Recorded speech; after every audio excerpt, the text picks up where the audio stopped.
If you're trying to build muscle, but you're confused as hell about protein, this video is going to change everything. Look, I get it. Everyone's telling you different stuff. Eat 200 grams, you need supplements, track every macro. It's overwhelming as fuck. I'm going to break it all down for you with no nonsense, no overcomplicated science, just what you actually need to know about protein to build muscle and feel good. By the end of this video, you'll know exactly how much protein you need, how to actually get it in without living at the gym or spending a ton of money, and how to call garbage all this high protein marketing hype that's happening right now. So let's get into it. So what is protein in the first place? To keep it really simple, protein is one of the 3 macros that your body needs to do stuff. And each one of these macros has a very specific job. So for carbs, it's to give you energy. For fat, it's to recover both physically and cognitively. And for protein, it's to give you some muscles. So why protein matters? Protein matters for a ton of reasons. There's so many benefits to protein and muscle that I can't even list them all. But to keep it simple, in my opinion, muscle is a fountain of youth because more muscle, better quality of life. The protein you consume becomes muscle. Muscle keeps you mobile. Mobile keeps you not feeling terrible when you're 80. When I'm 80, if I had a choice, I would rather be chubby but muscular than skinny and scrawny. That's just facts. Now, one of the other big benefits I want to talk about is that protein does keep you fuller longer, which means that you're eating less garbage throughout the day.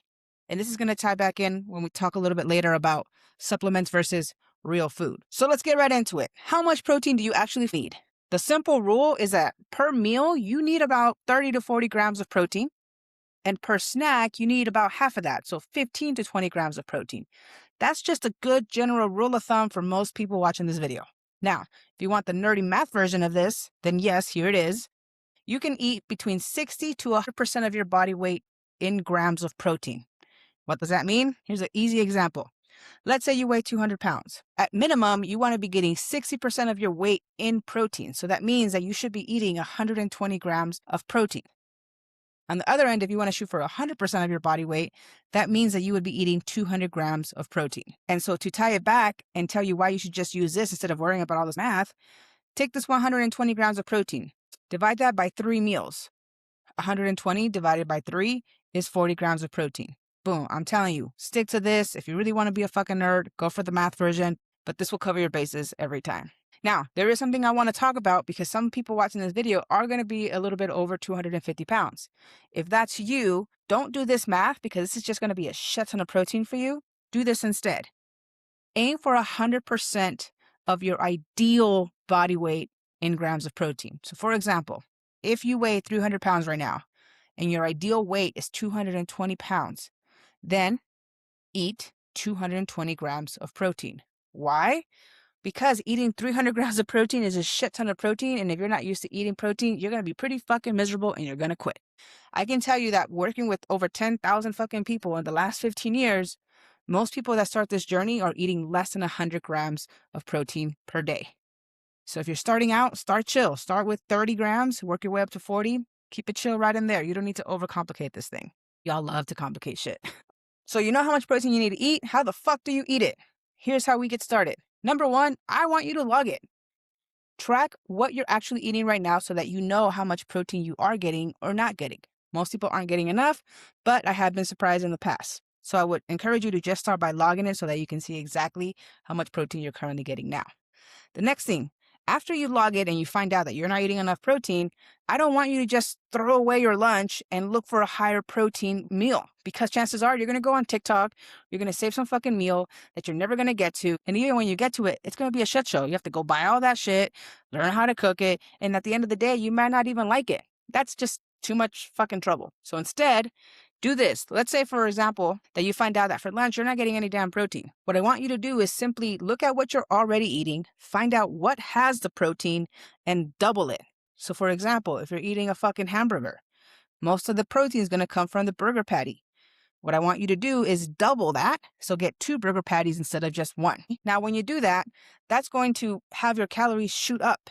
And that's where we get to step number 3. Step number 3 is I want you to half it. I want you to shave off some of these calories, but not from protein, from carbs. So in this example, you would ditch the fries. So by now, we have logged your protein, we have doubled it, which bumped up the calories, but we got those calories under control by shaving off the calories from carbs. Now, at the end of that, if you're still short on protein, here's where I would recommend adding a protein shake or a protein bar to fill the gap. Chances are you're not going to need a whole ass bar or a whole ass shake. There's a good chance you're probably just going to need half a protein or half a bar to fill up the gap and get you to 30 to 40 grams of protein. Speaking of supplements, let's break it down with the basics that you actually need to fucking know. There are two main types of supplements. There's meal replacement supplements and there's gainers. One is for fat loss. One is for weight gain. Now, what you see is that both of these are going to be high in protein. That's what they have in common. That's where they're twins. Where they're complete fucking opposites is in the calories and in the carbs. If you're on a fat loss journey or a recompositioning, toning journey, you want to go for these. These are low calorie, low carb, high protein. If you're looking to gain weight, then you want to go for gainers. These are high calorie, high carb. Supplements also are great for people that are just starting on this whole protein journey. They're really good for traveling. I use these a lot when I travel. And sometimes I get busy as fuck, so it's just a nice backup to have. Next, I want to hook you up with some tips for shakes and bars if you're just new to this and you're getting started. Here's some shit I wish somebody fucking told me in the beginning of my journey.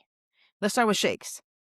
Do not go to GNC and have some fucking gym bro sell you a big-ass tub of fucking protein powder. Do not do that. For a lot of reasons. First of all, I would encourage you to start with pre-made shakes first. These are those little shakes that are already made. You can get them at the store. Because if you're not used to eating protein, you're sure as fuck not used to making a protein shake and eating it and then worrying about cleaning up and what to put in it and blah, blah, blah. That's too much shit for you to get started with right now. Just buy the pre-made shakes first, okay? Do not go to Costco and buy them in bulk. Yes, it's cheaper, but you don't even know if you like it yet. Start by buying single bottles or small little 4-packs that you can get at any grocery store or gas station. And literally just go in there and buy all the different flavors, all the different brands, try them all and see which ones you like. Then you can go to Costco and buy them in bulk. Protein tubs are the cheapest. In comparison, one scoop of protein is about 25 cents versus one little pre-made shake is about $2.50 to $3. So it is cheaper, but it does require you to prep. And even if you are going to buy the protein tub because you're trying to save money, I wouldn't buy the big ass tub. They sell them in small bags. Buy those and see which one you like before you commit to the big protein tub. Lastly, try to stick with basic ass flavors like chocolate and vanilla. At the end of the day, this shit's being made in the lab, and I don't trust that whatever's being made in the lab is actually going to taste like mint chocolate chip or Rocky Road. Stick to chocolate and vanilla. You can always add peanut butter. You can always add different fruits to switch up the flavors. But chances are it's going to taste better and you have more flexibility. Now, if you're looking for brands, these are just some of the tried and true brands that I like. There's Gold Standard, Pure Protein, Premier Protein, Fairlife. If you're vegan, Orgain and ON are really good. And you can also buy unflavored protein powder at stores like Sprouts. And when it's unflavored, you can literally add it to anything. That's also a pretty good hack. All right, let's talk about bars. Same thing. Do not buy a big ass box of bars that you've never tried before. Go into the protein section of any grocery store and buy a bunch of individual bars, different flavors, different brands, until you find the one that you like. And then you can go buy a big ass box of them at Costco. These are some of my favorite brands right here. Number one, Pure Protein. I like this one because it tastes really good and it's like half the price of these other ones. So I feel like this one gives me good taste and it saves me money. Next up, I really like the Bear Bells, like a lot, but these motherfuckers are expensive. So I treat myself here and there, but these are also really good. David is kind of the new kid on the bar scene right now. David's bar is the most expensive one out there that I've seen. It also does have the best macros and the taste is passable. I don't hate it. I don't love it. It's all right. And then Built, they have these little like marshmallowy ones that are really popular. A lot of my clients like those. And then Quest used to taste like fucking cardboard. They've redone some shit. So these are actually pretty good now. Here's some more protein hacks. This one's actually one of my favorites. I know when you get home from work, you're fucking exhausted and you end up having fucking girl dinner. Turn your girl dinner into a bro dinner with these swaps.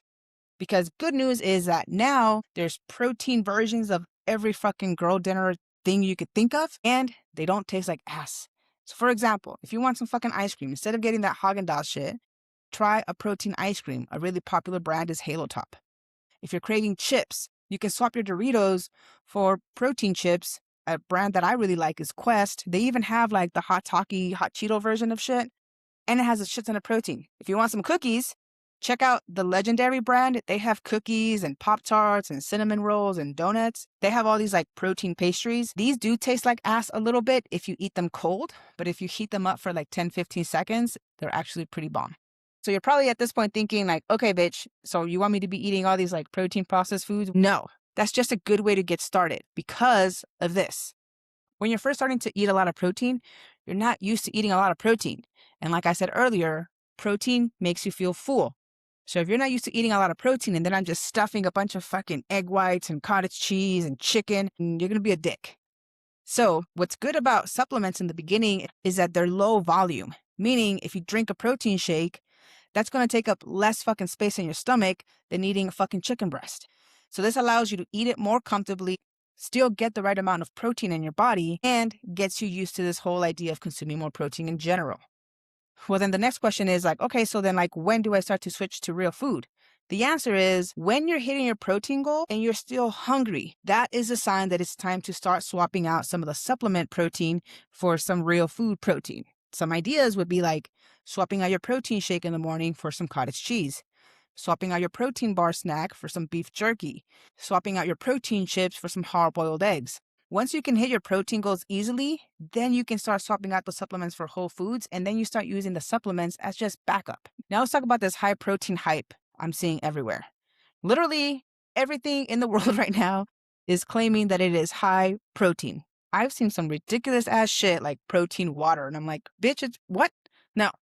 So I want to teach you how to call out the bullshit on these quote unquote high protein foods that you're seeing marketed right now.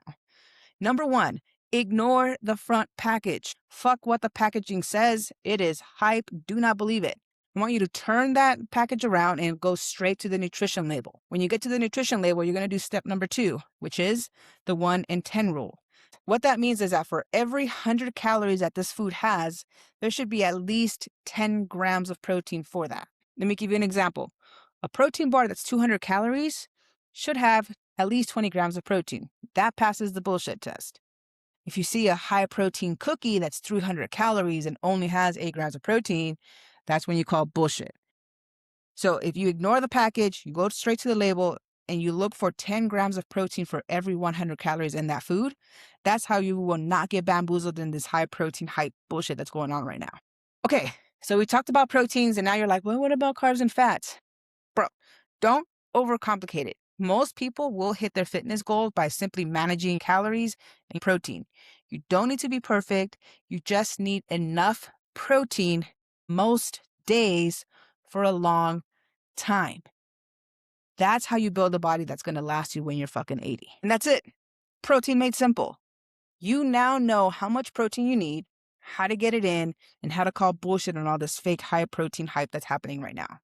Here's the thing though. Most people will watch this video, feel motivated for 10 minutes, and then absolutely do fucking nothing. Don't be that guy. Pick one thing from this video. Maybe it's tracking your protein for the next week. Maybe it's doubling your portions. Maybe it's finally buying that protein shake that you've been putting off. Just pick one and start today. And if you want more no BS fitness content that actually helps you get results without the overwhelm, make sure you hit that subscribe button. I drop new videos every week to help you become a happy, healthy homo. Lastly, make sure you drop a comment and let me know what's the one thing that you're going to implement right now to help you increase your protein gain. I read every single comment, so make sure you drop one. And if you're ready to level up even more, book a call with me and let's chat. Now, go get you some protein, homo. Peace.